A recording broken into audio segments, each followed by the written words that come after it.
सभी को जय जिनेन्द्र। आज हम देखेंगे गुणस्थान। सबसे पहले समझते गुणस्थान मतलब क्या। हम जानते हैं प्रत्येक आत्मा में ज्ञान, दर्शन, चारित्र ये गुण कम अधिक मात्रा में है। तो कम अधिक मात्रा में क्यों है? तो इन पर मोहनीय कर्म का आवरण छाया हुआ है। तो जैसे जैसे यह मोहनीय कर्म का आवरण घटता जाएगा वैसे वैसे आत्मा विकास की मार्ग पर आगे बढ़ती जाएगी और इस विकास के स्तर को अर्थात आत्मिक गुणों के विकास की क्रमिक अवस्था को गुणस्थान कहते हैं। रिपीट, आत्मिक गुणों के विकास की क्रमिक अवस्था को गुणस्थान कहते हैं। गुणस्थानों के विकास में ज्ञानावर्णीय कर्म के क्षयोक्षम से आत्मा का विकास या आत्मा के गुणों की प्राप्ति नहीं होती है।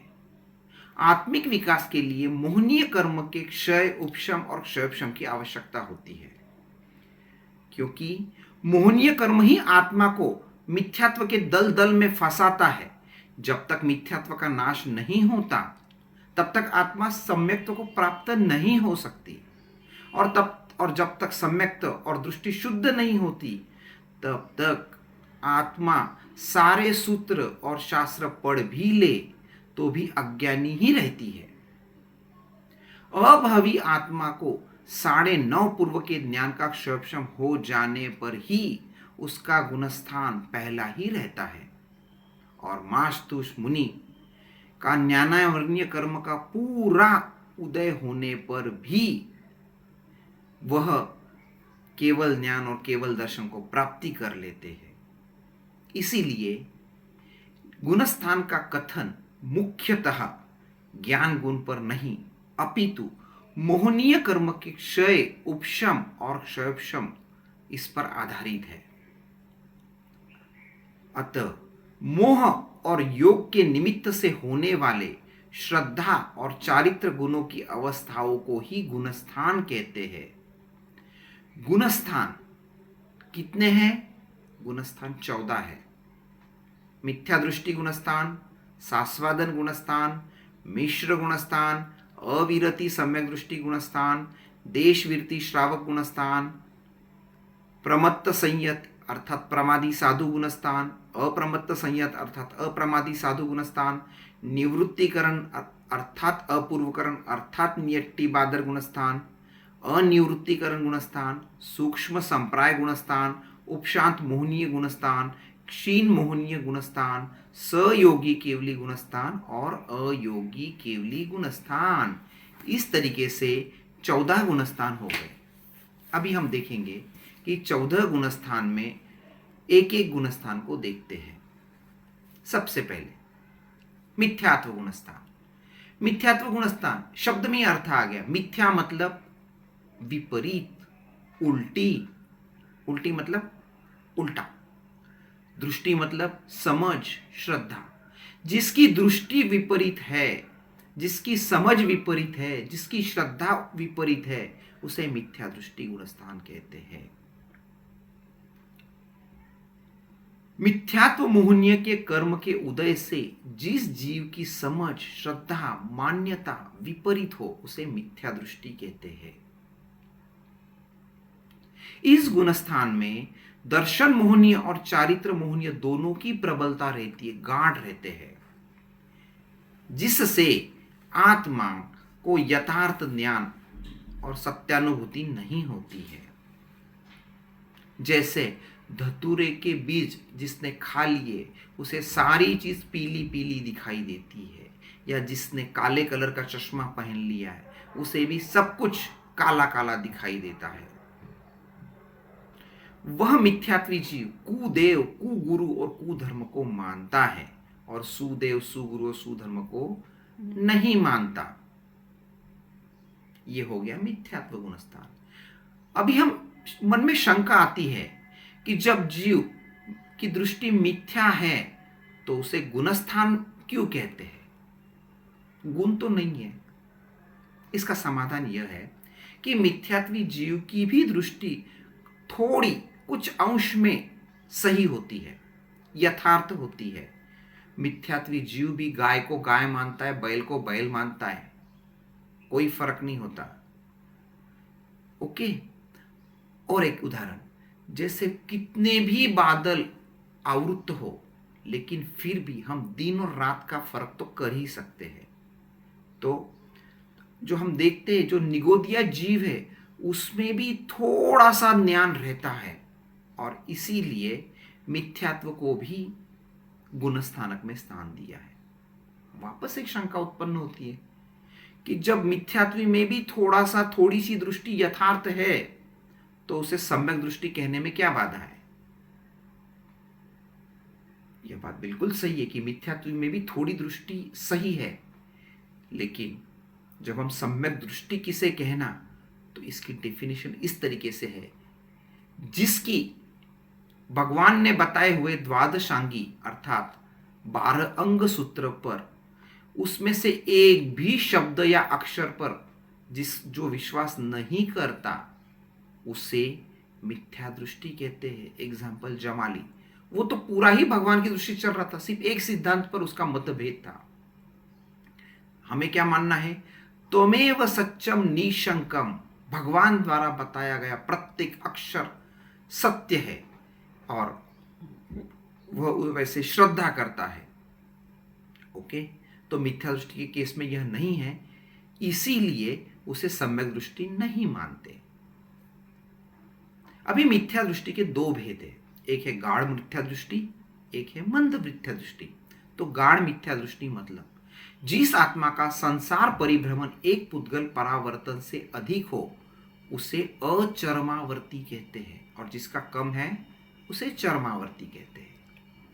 उस अचरमावर्ती आत्मा का मिथ्यात्व अत्यंत ही गाढ़ होता है, और गाढ़ मिथ्या दृष्टि जीव धर्माराधना में केवल संसार के सुख, मान, सम्मान, ऐश्वर्य और यश की कामना करता है। जैसा हम करते, मैं ये सामयिक करूंगा तो ये मेरा दुख दूर हो जाएगा, मैं एम्बिल करूंगा तो हमारे घर पे संकट नहीं आएगा। ये क्या है? मिथ्या दृष्टि है। अतः इन जीवों का गुणस्थान गाढ़ मिथ्या दृष्टि कहलाता है।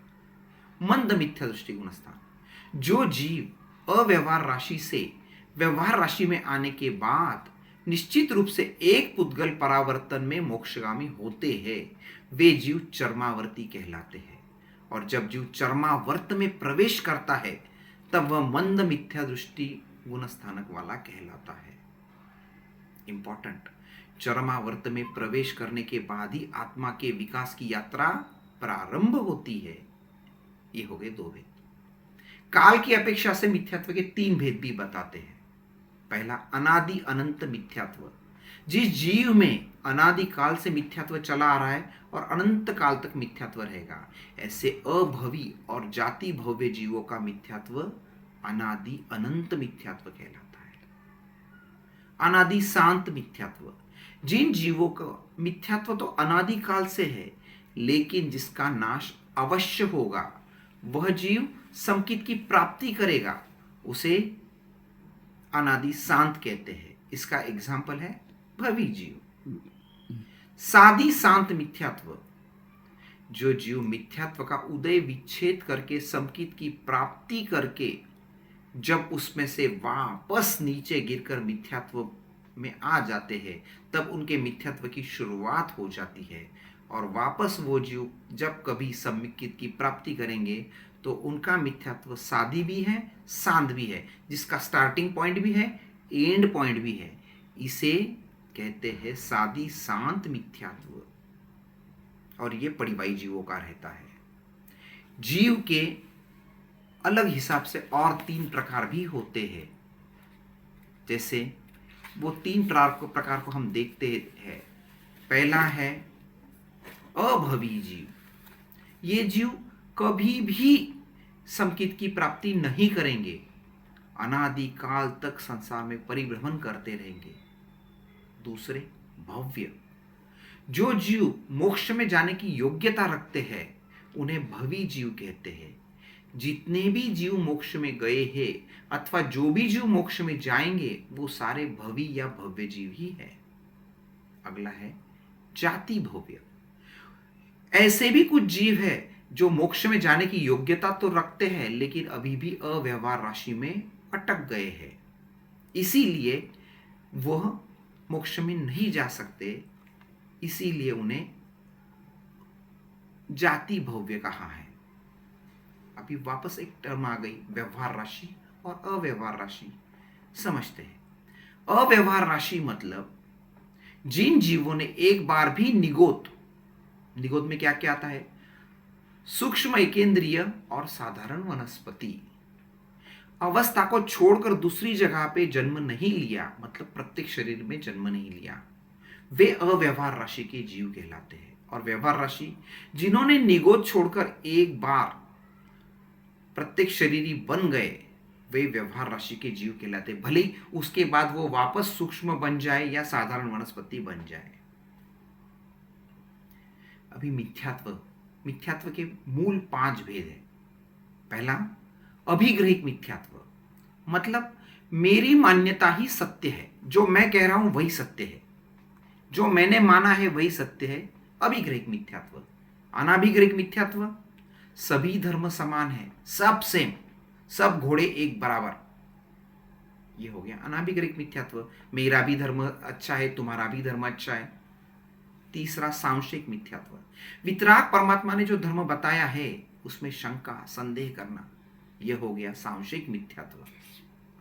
अभिनिवेशिक मिथ्यात्व, अपने सिद्धांत मत को असत्य मानते हुए भी वृथा अभिमान करके आग्रह पूर्वक उसे पकड़े रखना, अभिनिवेशिक मिथ्यात्व।